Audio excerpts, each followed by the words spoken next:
कंस की कहानी। प्राचीन काल में मथुरा नामक नगर पर राजा उग्रसेन शासन करते थे। वे न्यायप्रिय और धर्मनिष्ठ राजा थे। उनके पुत्र का नाम कंस था। कंस वीर, बलवान और बुद्धिमान तो था, लेकिन अत्यंत अहंकारी और निर्दयी भी था। धीरे धीरे उसके मन में राज्य पाने की लालसा बढ़ने लगी।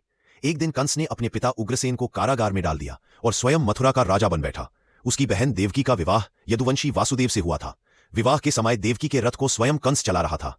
उसी समय आकाशवाणी हुई, हे कंस, जिस देवकी की तुम इतनी रक्षा कर रहे हो, उसी का 8वां पुत्र तुम्हारा संहारक होगा। यह सुनते ही कंस के चेहरे का रंग उड़ गया। उसने तुरंत अपनी तलवार निकालकर देवकी को मारने का विचार किया, लेकिन वासुदेव ने समझाया, हे कंस, तुम अपनी बहन को मत मारो। मैं वचन देता हूं कि उसके जितने भी संतान होंगे उन्हें तुम्हें सौंप दूंगा। वासुदेव के वचन से कंस ने देवकी को नहीं मारा, परंतु दोनों को कारागार में डाल दिया। देवकी के हर जन्म में हुए 6 पुत्रों को कंस ने जन्म लेते ही मार डाला। 7वें गर्भ में बलराम थे, जिन्हें योग माया की कृपा से रोहिणी के गर्भ में स्थानांतरित कर दिया गया। 8वां पुत्र श्री कृष्ण स्वयं भगवान विष्णु थे, जो संसार से अधर्म और अत्याचार का अंत करने आए थे।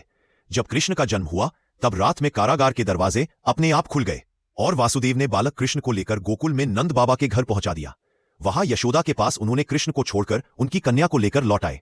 सुबह जब कंस ने उस बालिका को मारना चाहा, तो वह देवी योगमाया के रूप में आकाश में प्रकट हो गईं और बोली, अरे मूर्ख कंस, तेरा संहारक तो पहले ही जन्म ले चुका है और अब तेरा अंत निश्चित है। कंस ने भय और क्रोध में भरकर सभी नवजात शिशुओं को मारने का आदेश दे दिया, लेकिन कृष्ण धीरे धीरे बड़े हुए और अंत में कंस का वध कर मथुरा में धर्म की स्थापना की।